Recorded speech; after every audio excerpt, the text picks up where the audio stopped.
네, 오늘 이 본문의 말씀을 가지고 고난이 없이는 이란 제목으로 말씀을 전하려 합니다. 지난주에 이어서 사사기 말씀을 보고 있습니다. 그럴 때 가나안 땅에 도착한 이들만큼 하나님께서 큰 은혜 허락하신 족속이 있을까요? 여러분, 오늘 이 시간 예배하고 있는 우리만큼 하나님의 은혜 받은 자가 또 있을까요? 옆에 계신 분께 이렇게 한번 인사해 봅시다. 복받은 나의 인생입니다. 여러분, 아멘 하시기를 소원합니다. 네, 정말 이스라엘 민족은요, 너무나도 큰 복을 받았다 이거예요. 오늘 예배하는 우리 너무 큰 복을 받았다 이것입니다. 어떤 복입니까? 역사가 있는 신앙이 여러분 그 민족에게 있었다는 거 아닙니까? 가나안 땅에 그냥 온 거 아닙니다. 많은 시간 동안 그들은 그 가나안 땅에 오기 위하여 참 많은 길을 헤매었습니다. 바로 광야길입니다. 쉽지 않았습니다. 끝없는 모래와 목마름, 매일이 생존을 건 그런 싸움이었죠. 그러나 마침내 그 광야의 길이 끝나고 하나님께서 예비하신 그때 이스라엘 민족은 가나안 땅을 밟게 되었습니다. 약속의 땅을 밟았어요. 약속의 성취를 눈으로 목격한 것입니다. 여러분, 우리의 인생 가운데 이런 하나님의 말씀과 그 말씀의 성취를 경험해 볼 수 있다는 것만큼 큰 은혜가 없는 줄 믿습니다. 왜요? 약속이 성취되는 그 순간 약속하신 하나님은 우리에게 신실하신 주가 되기 때문입니다. 신실하다는 게 뭐예요? 틀림없다는 거 아닙니까? 말씀하신 대로 그 모든 것을 이루어내시는 하나님을 경험해 보는 그 순간 여러분, 우리 안에 얼마나 큰 벅찬 은혜가 있는지 모르겠어요. 여러분, 그들은 이러한 복받은 자였다는 거예요. 그리고 그 가나안 땅에 도착한 이들 이렇게 고백합니다. 광야의 모든 시간을 통해서 우리의 삶 가운데 하나님의 은혜가 있었음을, 그러므로 인해 옷도 신발도 해지지 않았다. 여러분, 가나안 땅에 도착한 이들의 고백이 바로 이거였잖아요. 옷도 신발도 해지지 않았다. 여러분, 이 고백은요, 인생이 순탄했다라는 고백이 아닙니다. 너무나도 편하게 이 땅 가운데 왔습니다. 여러분, 그렇게 고백하지 않았다고요. 분명 광야였어요. 그러나 그 광야 속에서도 그들을 지켜주시는 하나님을 체험했다는 겁니다. 이 경험이 있다는 것만큼 이스라엘 민족에게 다른 복 없지 않아요? 오늘 이 시간 우리의 그 삶 가운데 매 순간순간마다 나를 지키시고 건지시고 구원하신 여러분, 그 하나님을 발견한 그 순간들의 경험이 있다는 것, 여러분, 이것만큼 우리에게 복된 것이 있습니까? 없을 줄을 믿습니다. 여러분, 생각해 보세요. 어떻게 오늘 이 시간 여기 있는 겁니까? 좌절했었잖아요. 무너진 적 너무 많은 그런 인생 아닙니까? 그런데 어떻게 돌고 돌아서 결국 오늘 또 이 시간 우리가 예배하고 있다는 것, 이게 도대체 말도 안 되는 은혜라는 거 여러분 아십니까? 그 하나님의 손길이 우리 가운데 있다는 거. 그러니 여러분 꼭 기억해 주시길 바랍니다. 과거에 우리가 이런 경험을 통해 쌓았던 신앙은 오늘에 확신되어야 할 줄 믿습니다. 그 많은 것들이 그냥 그 순간 그때 찰나의 은혜로 사라져버리는 것이 아니라 여러분, 그 과거의 신앙이 오늘에 확신되어야 한다는 거예요. 그리고 이 확신을 가지고 내일을 바라볼 때 우리의 믿음은 내일을 향한 소망이 된다는 것입니다. 그러니 이들의 삶, 가나안 땅에 도착했어요. 어떤 삶이에요? 광야에서도 나를 입히시고 먹이시고 건져내신 하나님을 경험한 이들 아닙니까? 그러니 광야에서도 살아남은 이들, 이제 약속의 땅에서 마주하는 어려움이 무엇이다 하더라도 이들에게는 두려울 것이 없는 거예요. 이것이 오늘 이 시간 모태신앙들의 은혜 되기를 주님의 이름으로 축원합니다. 못된 신앙 말고요, 우리들의 그 모든 신앙들이 어떤 순간에도 그 경험을 통하여 흔들리지 않는 굳센 믿음 되기를, 그리고 그 믿음의 유산들이 잘 성장하여 우리 자녀들에게까지도 나아가기를. 사실 이 사사기의 비극의 순간은요, 방금 말씀드린 이 믿음의 유산을 저버린 것에 있다는 거예요. 하나님께서 그들의 모든 역사를 통하여 인도하시고 지키시고 먹이시고 입히셨음에도 불구하고 이 믿음의 유산을 잊어버리는 그 순간 사사기의 비극이 시작된 거 아닙니까? 여러분 2장 6절의 말씀을 한번 보시면은요. 전에 여호수아가 백성을 보내매 이스라엘 자손이 각기 그들의 기업으로 가서 땅을 차지하였고 백성이 여호수아가 사는 날 동안과 여호수아 뒤에 생존한 장로들 곧 여호와께서 이스라엘을 위하여 행하신 모든 큰 일을 본 자들이 사는 날 동안에 여호와를 섬겼다 이렇게 말하고 있습니다. 광야를 통하여 이들을 인도하였던 여호수아 산증인이잖아요. 유일하게 이 땅을 밟은 출애굽 당시 이 땅을 밟은 유일한 한 자 여호수아 아닙니까? 갈렙 아닙니까? 이들이 살아있는 그 동안에 어떤 일이 있었다는 거예요. 이들은 그 증거를 통하여 여호와를 찬양했다는 거예요. 하나님 앞에 엎드려졌다는 것입니다. 여호와를 섬겼대요. 그런데 문제가 뭐예요? 8절 여호와의 종 눈의 아들 여호수아가 110세에 죽음에 10절을 보니까요. 그 세의 사람도 다 그 조상들에게로 돌아갔고 그 후에 일어난 다른 세대는 여호와를 알지 못하며 여호와께서 이스라엘을 위하여 행하신 일도 알지 못하였더라. 그러니까 이들의 비극의 시작은 여호수아의 죽음이에요. 그 일을 경험해 봤던 장로, 어른들의 죽음이에요. 그러자 다른 세대에게 이 믿음의 유산이 흘러내려가지를 못한 거예요. 어쩌면 오늘 이 시간 우리의 가정에도요, 오늘 이 시대에 신앙생활을 하고 있는 우리들에게도요, 그리고 무엇보다 걱정되는 것은 우리 다음 이 세대를 이어나갈 신앙인들에게 필요한 것, 여러분 이런 믿음의 상징이 되는 이 유산을 물려줄 자들, 여러분 그러한 이들이 없음이 우리들의 오늘의 아픔일지도 모르겠습니다. 여러분 혹시 그런 멘토가 있으십니까? 그런 신앙의 거장을 마주하며 나아가시는 분들이 계십니까? 부디 소원하기는 우리 아빠들이 가정에서 이런 믿음의 귀한 유산을 승계하는 그러한 믿음의 아빠 되시기를 주님의 이름으로 축원합니다. 아멘. 더 나아가 우리 어머니들 그 신앙을 붙들고 어떤 순간에도 흔들리지 않는 그러한 가정 만드시기를, 그러므로 인하여 엄마의 신앙이, 그 사랑이 자녀들에게 흘러 넘치게 될 때 여러분 우리 아이들 어떤 고백을 하게 되겠습니까? 여호수아 24장 15절이에요. 여호수아의 그 고백이 우리 자녀들의 고백되기를 우리 다 같이 한번 읽어보겠습니다. 시작. 만일 여호와를 섬기는 것이 너희에게 좋지 않게 보이거든 너희 조상들이 강 저쪽에서 섬겼던 신들이든지 또는 너희가 거주하는 땅에 있는 아모리 족속의 신들이든지 너희가 섬길 자를 오늘 택하라. 오직 나와 내 집은 여호와를 섬기겠노라 하니. 아멘. 이걸 보여주는 거예요. 이걸 보여줘야만 하는 여러분 그러한 제가 부모입니다. 이 역할을, 이 사명을 감당한 우리 모두 되기를 주님의 이름으로 축원합니다. 여러분 그럴 때에 그럼에도 불구하고 하나님께서 그들을 인도하시기 위하여 다시금 그들에게 믿음의 한 사람들을 세우시기 시작합니다. 그것이 16절의 말씀이에요. 여호와께서 사사들을 세우사. 사사를 세우셨다. 그렇게 말하고 있다고요. 히브리어로 사파트라는 단어를 썼어요. 이 사사라는 거는요, 판단하는 자입니다. 다스리는 자입니다. 그러니까 어떠한 기준을 명확히 우리에게 제시하는 거예요. 그러니까 우리가 살아가는 이 시대의 가장 큰 아픔 가운데 하나가 뭐냐면 여러분 기준이 없다는 거 아닙니까? 기준이 없어요.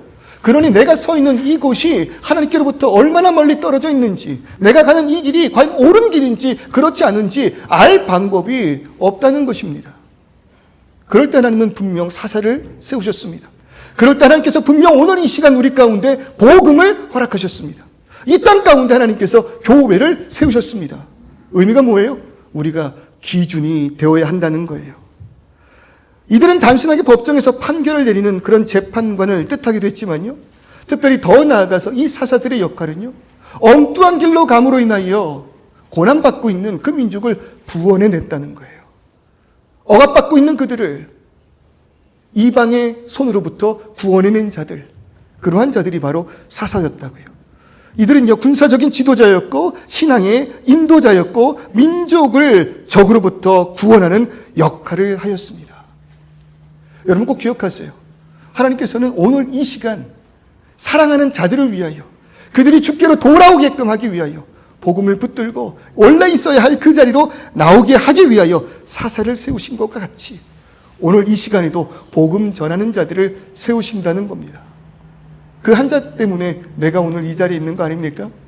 부디 여러분 제가 우리 성도님들에게 그런 복음을 전하는 자 되기를 소원합니다. 부디 우리 교회가 이 땅 가운데 복음 전하는 그러한 자들이 되었으면 좋겠습니다. 그렇게 사용되었으면 좋겠습니다. 왜요? 사사가 필요해요. 구원자가 필요해요. 지금 오늘 이 시간 이 땅은 그렇다 이것입니다. 15절의 말씀을 보니까요. 그들이 어디를 가든지 여호와의 손이 그들에게 재앙을 내리시니 곧 여호와께서 말씀하신 것과 같고 여호와께서 그들에게 맹세하신 것과 같아서 그들의 괴로움이 심하였더라. 여러분 그렇게 말하고 있다고요. 이 민족이 어디로 가든지 고난이 있다는 거예요. 아픔이 있다는 거예요. 괴로움이 있다는 거예요. 그 괴로움 가운데 울부짖습니다. 하나님 왜 나에게 이런 아픔이 있습니까? 하나님 왜 나를 이렇게 힘들게 하십니까? 하나님 왜 나를 무너뜨리십니까? 그러나 그 원인이 뭐예요? 하나님께 있지 않아요. 그 원인은 무엇입니까? 내가 하나님을 떠난 결과라 이것입니다. 여호와의 목전에서 그가 바라보시는 그곳에서 여호와가 없는 것처럼 살아가기를 소원하였던 그들의 삶의 결과가 여러분 노략자의 손에 넘겨진 거 아닙니까? 대접을 당하지 못하게 된 거 아닙니까? 그러므로 인하여 그 삶에 괴로움이 있다고요. 오늘 이 시간 우리는요 하나님을 향하여 우리들의 신앙을 올려드리며 또 하나님께 은혜 받기를 간구할 때 우리는 사랑의 하나님, 위로의 하나님, 화평과 평안의 하나님, 그리고 우리들의 그 모든 삶 가운데 언제나 밝은 길을 허락하시는 주, 그런 은혜를 사모합니다. 그런 고백을 하며 나아갑니다. 그러나 여러분 동시에 하나님은 공의로우신 분이라는 것을 우리가 잊지 않아야 될 줄 믿습니다. 그는 사랑의 하나님이시지만 동시에 공의로우시기 때문에 마땅히 심판이 우리 가운데 있어야 한다는 것입니다. 성경은요 그런 하나님을 이렇게 말하고 있어요. 출애굽기 20장 5절의 말씀을 보니까요. 너는 그것들에게 절하지 말며 그것들을 섬기지 말라. 나 여호와 너의 하나님은 어떤 하나님이래요? 어떤 하나님이라고 말하고 있습니까? 질투하는 하나님이라 그렇게 말하고 있어요. 여러분 하나님은 질투하시는 하나님이래요. 오늘 이 시간 공의로 인하여 우리를 심판하시고 우리에게 아픔을 허락하시는 그 하나님은 여러분 질투의 하나님이다 그렇게 말하고 있습니다. 조금 이해가 되지 않아요. 왜냐하면 질투하면은 우리가 이해하기에 조금 부정적인 그런 의미로 들리기 때문입니다. 그런데 이 출애굽기의 말씀뿐만 아니라요 구약성경 이곳저곳에서 하나님은 질투하시는 자라 그렇게 설명하고 있다고요. 이러한 방법을 신인 동용법이라 그렇게 말하고 있습니다. 하나님의 그 본질, 그 속성을 이해할 수 있도록 인간의 모습과 감정과 그런 표현 등으로 하나님을 우리에게 나타내는 거예요. 그게 신인 동형. 우리와 같이 하나님을 설명함으로 그의 본질을, 그의 속성을 설명하고 있다는 거예요. 그럴 때 하나님을 질투하는 하나님이라 그렇게 말하고 있다고요. 여러분 질투한다는 건 뭐의 증거입니까? 사랑한다라는 증거입니다. 뭐라고요? 사랑한다는 증거라고요. 여러분 제 아내가 어느 날 저에게 이렇게 말하는 거예요. 오빠 나 오늘 고등학교 때 첫사랑을 만나게 됐어. 같이 영화를 보고 밥을 먹고 올게. 그럴 때 너무 반갑다. 어떻게 만났대? 이 호주에서 어떻게 만난 거야? 야 보통 인연이 아니다. 갔다 와. 좋은 시간 보내. 여러분 그런 쿨한 남편 계실까요? 분노가 차오르시죠? 불가능합니다. 불가능해요. 우리 여자분들 내 친구가 깻잎을 집는데 내 남편이 내 아내가 깻잎을 받아줬어요. 잡아줬어요. 괜찮아. 괜찮아. 하시는 분 계실까요? 우리 봉사부장님 부탁드릴게요. 교회에 많은 반찬들이 있어도 되지만 깻잎은 안 됩니다. 깻잎은 안 돼요.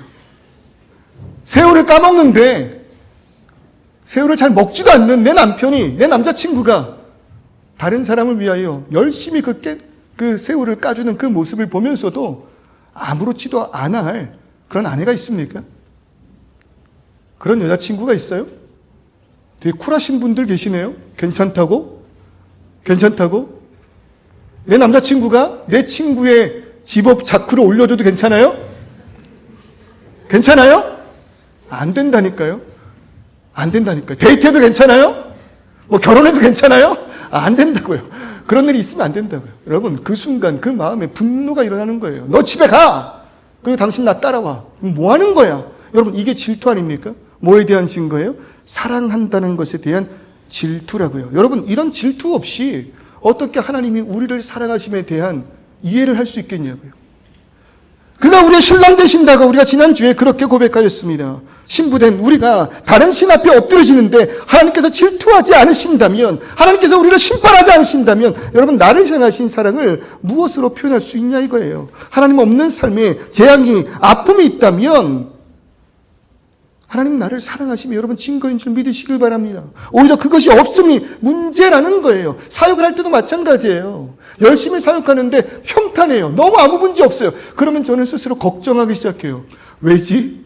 나를 건들 때가 됐는데, 나를 흔들 때가 됐는데.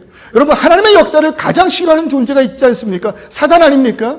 그 사단의 역사가 없는 나의 사역이라면 돌아봐야 돼요. 잠깐 멈춰야 돼요. 걱정해봐야 돼요. 무슨 일이야? 무슨 일이야? 그럴 때 우리 안에 분쟁이 일어납니다. 그럴 때 우리 안에 아픔이 있어요. 그럴 때 우리 안에 어떤 사고가 있어요. 손뼉 치는 거예요. 와, 제대로 가고 있구나. 아픔이 있고 어려움이 있고 근심은 있지만 제대로 가고 있구나. 여러분, 그 길의 증거가 고난이라고요. 그 길의 증거가 아픔이라고요. 그 하나님의 사랑하심의 증거가 우리 가운데 질투하심으로 인하여 가만히 내버려 두지 않으시는 그 마음인 줄을 여러분 믿으시기를 바랍니다. 다만 그 질투 속에서도 우리의 그 정욕대로 나아가는 그 죄악의 길에서도 하나님은 나를 구원하시기 위하여 사사를 세우시고 교회를 세우시고 믿는 자를 허락하셔서 그들로 인하여 복음을 듣고 회복의 길로 나오게 하셨다라는 겁니다. 그러나 그럼에도 불구하고 이들의 악함을 보십시오. 17절의 말씀입니다. 그들이 그 사사들에게도 순종하지 아니하고. 그러니까 우리가 가지고 있는 이 죄악을요, 이 죄라는 것을 너무 우습게 생각할 때가 참 많아요. 마치 우리가 하나님 앞에서 병든 것 같은 그런 존재로 착각할 때가 많다는 것입니다. 무슨 말이냐면 내가 지금 병에 걸려서 그래. 내가 지금 좀 아파서 그래. 시간이 지나고 나면 나는 괜찮은 존재가 될 거야. 하나님 앞에서 죄인된 나를 그 정도로 생각한다면 오산이라는 겁니다. 여러분, 우리는요, 그저 지금 잠시 하나님 앞에서 병 걸려 있는 그런 존재가 아니에요. 마틴 로이드 존스 목사님은 이에 대해서 말하고 있습니다. 우리는 하나님 앞에서의 병자가 아니요, 그를 향하여 칼을 꺼내 들고 하나님을 대적한 반역자다. 병자 정도가 아니래요. 죄라는 건 그거예요. 하나님을 향해 반역의 칼을 든 것, 그것이 죄의 모습이라 이겁니다. 그 죄가 여러분 얼마나 큰지, 여러분 이것이 얼마나 심각한 문제인지 그들을 위하여 허락하신 사사들에게도 순종하지 않는 그 악함을 보시라 이겁니다. 여러분, 우리가 할 수 있는 건 단 한 가지예요. 괜찮은 나의 삶이라 생각하며 어느 정도의 선행과 어느 정도의 섬김과 어느 정도의 예배로 나는 하나님께로 나아갈 수 있겠지. 여러분, 천만의 말씀이라 이것입니다. 그 칼을 내려놓고 하나님 앞에 무릎 꿇지 않으면 결코 회복의 길로 나아갈 수 없는 존재가 죄인된 나임을 여러분 깨달으시기를 소원해요. 그러니 우리들의 그 삶 가운데 여러분 진정으로 하나님께 나아가기 위한다면 죄를 뭐 해야 되는 거예요? 따라해볼까요? 죄를 경멸합시다. 죄를 경멸하자 이거예요. 여러분 이 표현을 참 좋아해요. 죄를 경멸하는 것. 여러분 경멸의 의미 아십니까? 제가 몇 번이나 이 경멸에 대한 의미를 설명하기 위해서 제 과거를 꺼내 말씀드린 적이 있어요. 펍에서 청소를 할 때 어떤 펍이라고 말씀을 드리지 않을게요. 골코스트에 있었던 한 펍인데 청소할 때마다 뭐가 나왔다고요? 바퀴벌레가 나왔다고요. 이 이야기 아시잖아요. 바퀴벌레가 얼마나 많은지. 여러분 호주 처음 와가지고 제일 힘든 것 중에 하나가 벌레를 마주하는 건데 그 바퀴벌레가요, 그 발이 굉장히 길어요. 빨라요. 소리가 나요. 웬만큼 충격을 줘도 죽지 않아요. 그게 호주 코크라치예요. 맞죠? 근데 어느 날 하도 보니까 조금은 익숙해졌어요. 무뎌졌어요. 그래서 바퀴벌레가 앞을 지나가면 청소하던 빗자루로 탕 칩니다. 그리고 쓰레받기에 담아요. 그리고 나서 이제 쓰레기통에 버리는 거예요. 그렇게 청소를 하는데 그거 있잖아요. 멀리서 누군가 나를 바라보는 것 같은 그 시선이 느껴지는 순간들. 아무리 둘러봐도 그런 느낌이 없는데 그 순간 멀리가 아닌 아주 가까이서 저를 바라보는 존재 하나가 있었다고요.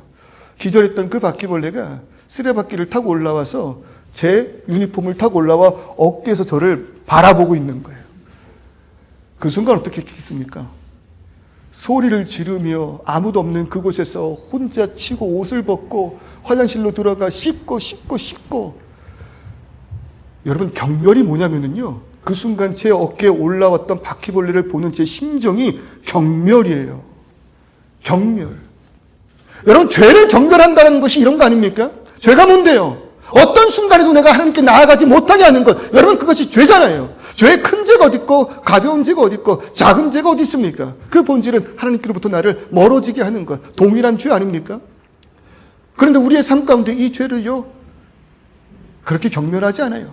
괜찮다고 여겨요. 그 정도는 내가 이길 수 있다고 여겨요. 그냥 나는 병에 걸린 것뿐이니까 회복할 수 있다고 여겨요. 천만의 말씀. 여러분, 바퀴벌레가 자고 있는데 천장을 기어갈 때 잠들 수 있는 분 계십니까? 아니요. 그것을 해결하지 전에는 잠들 수 없단 말입니다. 왜? 경멸하기 때문에.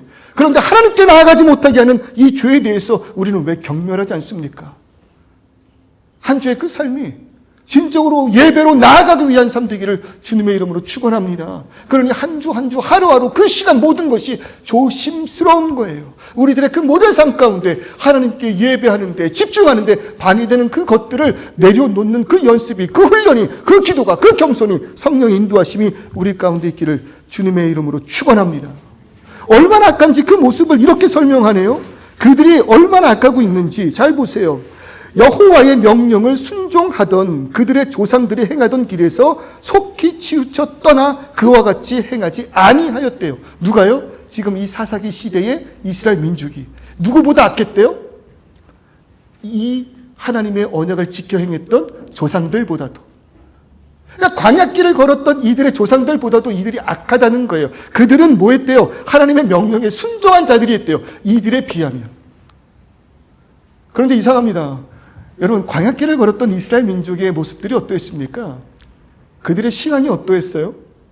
여기서 말하고 있는 것처럼 여호와의 명령을 순종하던 자들이었습니까? 좀 의아하지 않으세요?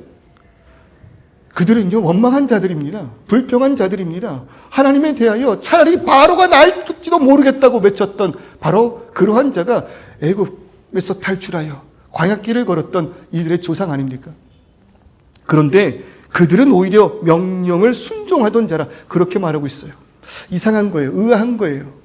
고민해 보는 거죠. 왜 그들을 그렇게 평가하셨을까? 그런데 보니까요, 적어도 그들은 하나님을 향하여 불평했더라고요. 적어도 그들은 그 모든 삶의 원망을 하나님께 했더라고요. 너무 힘들다고, 너무 아프다고, 나를 좀 회복시켜 달라고, 먹을 것 좀 달라고, 마실 물 좀 달라고, 정말로 이러다간 죽을 것 같은 그러한 삶이라고. 적어도 그들은 하나님을 인정하며 더 큰 복을 받기를 원했고 더 나은 삶을 살기를 원했지만, 그러나 그들의 그 삶 가운데 하나님이 분명히 존재하셨다는 겁니다.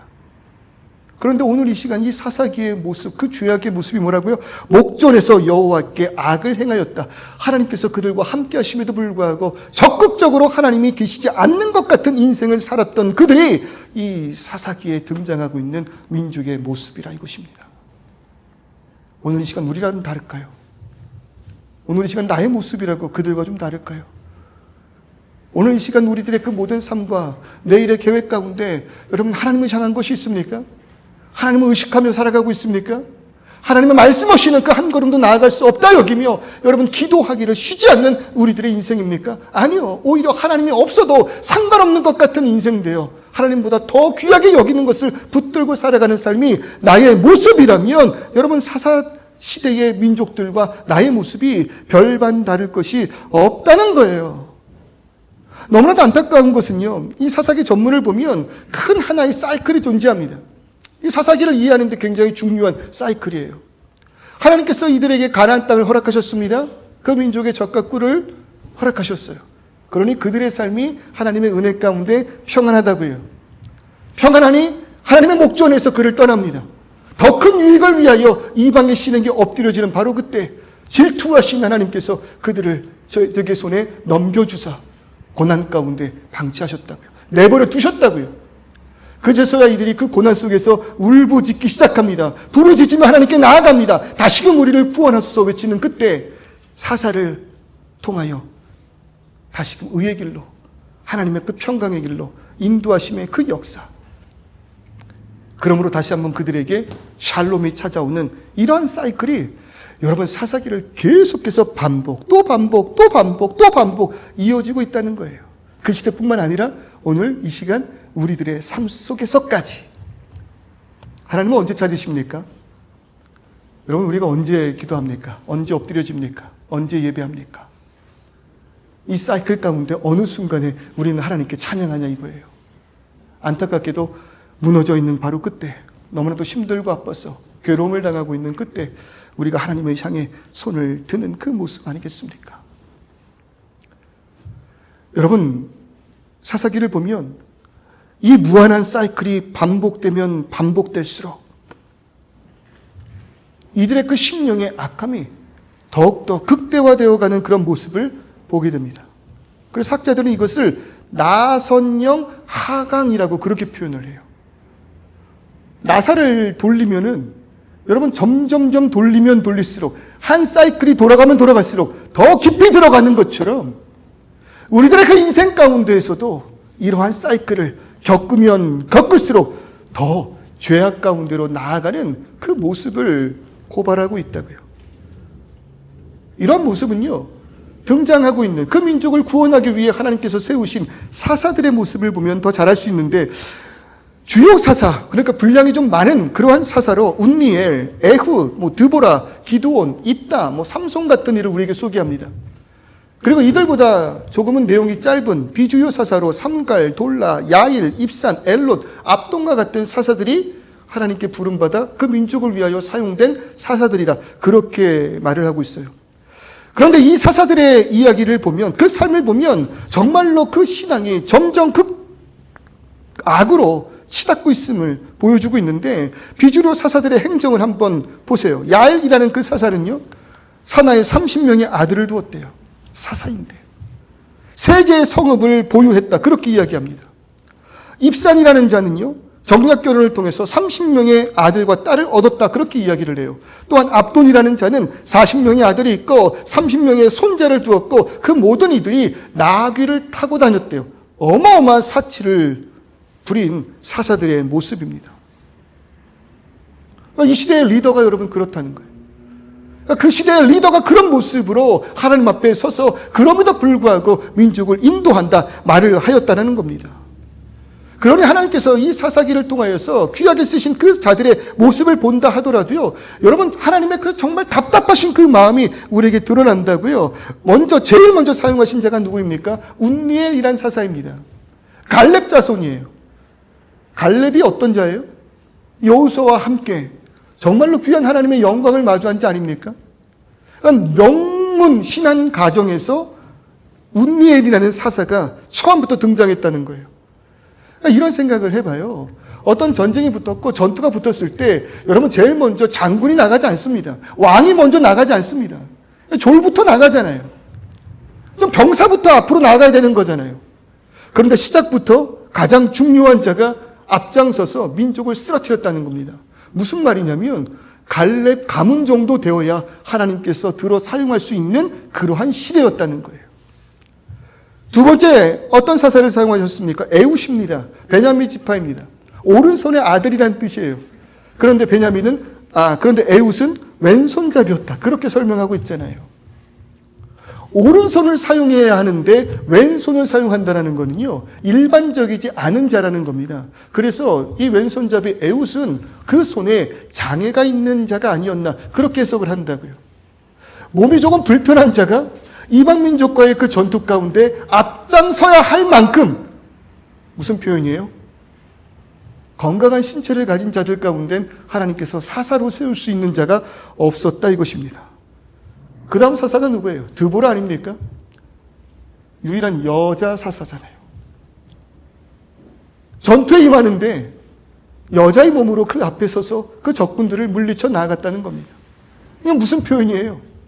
건장한 그 힘을 가진 남성들 가운데에서는 하나님께서 들어 그 민족을 구원할 만한 사사가 없었다는 거예요. 기드온은요, 도망치려고 했던 자잖아요. 확실하지 못한 자잖아요. 그러나 너 아니면 안 된다고 끝까지 그를 붙드시는 하나님을 보시라고요. 마지막 삼손, 여러분 그는 어떠한 자입니까? 초인적인 능력과 힘을 가진 자가 삼손 아닙니까? 그 이유가 뭐예요? 적어도요, 운니엘, 에훗, 드보라 때는요, 부르짖음 가운데 하나님께서 사사를 세우시는 그때 사사와 함께 나아가 민족을 쓰러뜨립니다. 그 이방 민족을 쓰러뜨렸다고요. 이 기도원의 시대까지도 300용사가 적어도 그 옆에 있었잖아요. 그런데 삼손의 시대에 이르면은요, 하나님께서 사사를 통하여 그 민족을 구원하려 하신 그 순간에 오히려 이 민족이 대적에게 삼손을 팔아 넘기려 하였다는 거예요. 아무도 그 민족의 구원, 하나님께로 회복을 바라지 않고 삼손을 오히려 대적한 그러한 시대였다는 거죠. 그러니 아무도 나를 도울 길 없을 그때 하나님께서는 그 모든 힘을 삼손에게 허락하신 거예요. 왜? 삼손 외에 싸울 수 있는 자, 삼손 외에 그 민족을 대신하여 앞에 설 수 있는 자가 아무도 없었기 때문에. 그럴 때 여러분, 오늘 그 본문의 그 말씀 가운데요, 20절의 이 말씀을 보십시오. 19절, 20절. 그 사사가 죽은 후에는 그들이 돌이켜 그들의 조상들보다 더욱 타락하여 다른 신들을 따라 섬기며 그들에게 절하고 그들의 행위와 패역한 길을 그치지 아니하였으므로, 사사가 있었음에도 그가 죽으면 다시금 내려가는 그 죄악의 모습, 그 가운데 들어서는 사사들조차도 하나님 마음에 합당치 못한 바로 그 가운데 여호와께서 이스라엘에게 진노하여 이르시되 이 백성이 내가 그들의 조상들에게 명령한 언약을 어기고 나의 목소리를 순종하니 아니하였은즉 나도 여호수아가 죽을 때에 남겨둔 이방 민족들을 다시는 그들 앞에 하나도 쫓아내지 아니하리니 이는 이스라엘이 그들의 조상들이 지킨 것 같이 나 여호와의 도를 지켜 행하나 아니하나 그들을 시험하려 함이라. 그럴 때 하나님께서 그들이 미처 정복하지 못하고 남겨진 자들을 오히려 하나님의 백성인 이스라엘 민족을 심판하시기 위한 도구로 사용하시겠다라는 거예요. 그리고 이것을 통하여 그들이 진정으로 여호와를 사랑하나, 아니 여호와가 필요하나 필요하지 않나 시험하겠다, 그렇게 말씀하셨다라는 겁니다. 사사기를 묵상하면서 우리가 알 수 있는 것 딱 한 가지는요, 우리의 인생 가운데 소망이 없다는 거예요. 여러분, 고통 속에서 우리는 분명히 하나님께로 되돌아가야 함을 분명히 깨달아야 합니다. 아픔 가운데 우리의 삶이 정상적이지 못하다는 것을 깨닫고 이 모든 것을 회복시키실 하나님을 향하여 나아가야 한다는 거예요. 고통 속에서 우리가 얻어야 한 가지의 은혜가 있다면, 주여 나는 당신이 필요합니다. 하나님의 사랑이 필요합니다. 그 은혜 가운데, 그 은혜 없이는 나는 한 걸음도 나아갈 수 없는 바로 그 자가 나입니다. 여러분, 이것이 오늘 우리의 그 삶 가운데 수없이 마주하는 아픔의 은혜 아니겠습니까? 힘들고 어렵고 고난과 역경이 하나님을 떠난 우리들의 그 모든 삶 가운데 필연적으로 존재하는 그 이유는 오히려 그 아픔을 통하여 우리에게 참된 샬롬을 허락하시는 그 분이 누구인가를 깨달을 수 있는 귀한 은혜라 이것입니다. 그런데 생각해 보세요. 그 고난 가운데에서 우리가 하나님을 붙들었습니까? 그 아픔 가운데에서 하나님께 나아간 우리들입니까? 반복될수록 오히려 하나님을 저주하는 자리에 섰던 자가 바로 나이고, 오히려 우리의 그 삶 가운데 원망과 불평과 시기만 가득하였던 그러한 인생이 나인, 말 그대로 소망이 없는 사사기의 시대와 같은 나의 그 삶, 나의 회복을 위하여 고난이 필요했음에도 불구하고 고난 가운데에서도 참된 하나님을 찾지 못한 그런 나, 여러분, 바로 그때 복음이 시작됐다는 거예요. 고난 가운데서도 내가 하나님을 바라지 못할 바로 그때 하나님께서 그 고난으로 찾아오신 줄을 믿습니다. 여러분, 다시금 돌아가서요, 2장 7절의 말씀을 보세요. 백성이 여호수아가 사는 날 동안과 여호수아 뒤에 생존한 장로들 곧 여호와께서 이스라엘을 위하여 행하신 모든 큰 일을 본 자들이 사는 날 동안에 여호와를 섬겼더라. 여러분, 누가 그들과 같이 있을 때 그들이 여호와를 섬겼어요? 그들은 누구를 통하여 여호와 앞에 나아갈 수 있었어요? 여호수아를 통하여. 그 이름의 뜻이 무엇입니까? 하나님의 구원 아니겠습니까? 그런데 그가 죽었어요. 어쩌면 그들은 너무나도 아팠는지 몰라요. 삶의 기준이 없어졌으니까. 삶의 방향을 잃어버렸으니까. 그 고난 가운데 도대체 무엇을 붙들어야 하는지도 모를 만큼 그들은 악하였으니까. 바로 그때 그들과 함께하나 이내 죽을 여호수아가 아니라, 여러분, 여호수아는 히브리식 이름이고요, 그들에게 오신, 그 고난 가운데로 오신 헬라의 여호수아, 바로 그 예수 그리스도께서 고난 가운데 갈 길을 알지 못하는 바로 그 한 자를 위하여 이곳에 오셨음을 믿으시기를 주님의 이름으로 축원합니다. 어떤 소망이 우리에게 있습니까? 고난조차도 나를 하나님께로 돌이키지 못하는 이런 상황 가운데 여러분, 우리에게 어떤 소망이 있습니까? 고난 속에 오신 그 예수 붙잡기를 주님의 이름으로 축원합니다. 고난 가운데 오사 우리가 당해야 할 그 모든 고난을 지시고 십자가에 못 박혀 죽으심으로 인하여 깨닫지 못하는 내가 고난을 지신 예수 그리스도의 십자가를 통하여 하나님께로 나아갈 수 있게 된 것 아니겠습니까? 오늘 어려운 가운데 계신 분들 많으실 거예요. 아픈 가운데 계신 분들 많을 거예요. 그것조차도 나의 이 교만함을 꺾지 못하는 악함이 여러분 우리 가운데 가득할 것입니다. 소망이 없습니다. 희망이 없습니다. 어디로 나아가야 하는지 모르는 바로 그때 고난 한복판으로 예수께서 십자가를 통하여 우리에게로 나오셨습니다. 그의 찔림은 우리를 위함임을 여러분 믿으시기를 소원합니다. 그럴 때 그를 통하여 우리가 다시금 하나님을 마주하게 된 오늘 이 순간, 여전히 나에게 존재하는 이 아픔의 현장이 예수로 인하여, 다른 것이 아니라 예수로 인하여 하나님을 마주하는 귀한 복음의 통로 되기를 주님의 이름으로 축원합니다. 우리 시간 다 같이 한번 이 찬송을 불러볼게요. 괴로운 가운데서도 우리가 마주해야 할 그 한 분을 향하여.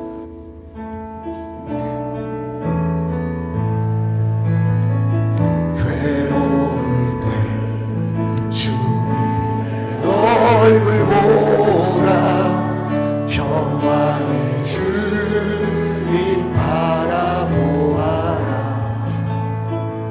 세상에서 시달린 진분 고난으로 위로하시는 위로의 주님 바라. 다시 한번 고백해 볼까요?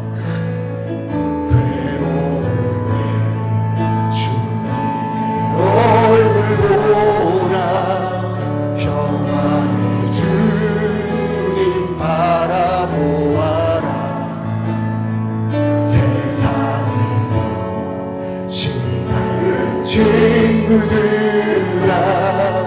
위로의 주님 바라보아. 눈을 들어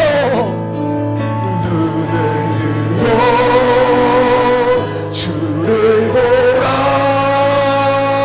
내 모든 염려 주께 맡겨라.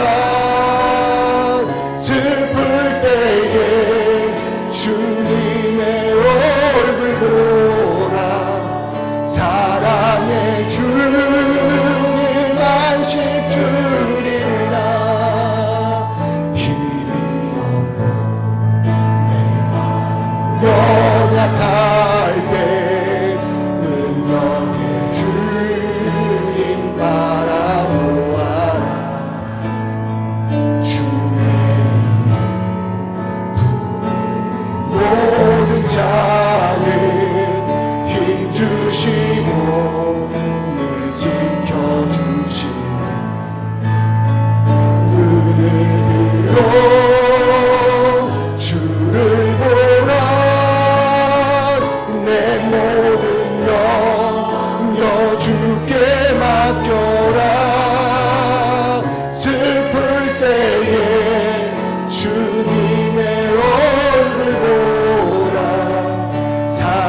사랑의 주님 안식주 눈을 들어 고난 가운데 계신 십자가 지신 내 모든 염려 주께 맡겨라 슬플 때에 주님의 얼굴 보라 사랑의 주님 안식주니라. 여러분, 우리가 이 민족과 다르게 고난 가운데 눈을 들어 하나님께 나아갈 수 있는 유일한 한 능력이 있다면, 여러분, 고난 가운데 자신의 고난을 지시고 찾아오신 그리스도 때문임을 여러분 믿으시기를 바랍니다. 그러니 우리는 어떤 환경과 어떤 아픔과 어떤 고난 속에서도 여러분 그것이 하나님의 사랑임을 깨달을 수 있는 귀한 능력이 우리 가운데 있는 것이에요. 여러분, 참 조심스럽습니다. 계신 그 환경과 아픔이 저는 감히 가늠할 수 없는 그런 아픔이기에 여러분 이 말이 참 조심스럽지만 결코 나의 연약함과 나의 아픔을 하나님을 저주하는 도구로 사용하지 마시기를 바랍니다. 거듭되면 거듭될수록 더욱더 아무렇지 않는 여러분 그러한 도구로 사용하지 마시고 답이 없는 내 인생 가운데 십자가를 지시고 찾아오사 그런 나를 인도하여 하나님 마주하게 하신 그 그리스도의 능력을 힘입어 아픔 가운데서도, 아니 그 심지어 죽음조차도 하나님과 나의 사랑을 끊을 수 없음을 고백할 수 있는 여러분 그런 은혜가 오늘 이 시간 저와 여러분께 있기를 주님의 이름으로 축원합니다. 우리 시간 나같이 기도할 때 주님도 오늘 이 순간 이 상황 가운데에서도 답이 없는 내 인생 가운데 고난 안으로 찾아오신 그리스도를 붙들고 주를 바라게 하여 주시옵소서. 주님 마주하게 하여 주시옵소서. 주를 통하여 내가 있어야 할 그곳으로 누려야 할 그 복을 누리는 오늘 나의 인생 되게 하여 주시옵소서. 동서로 기도하며 나아가겠습니다.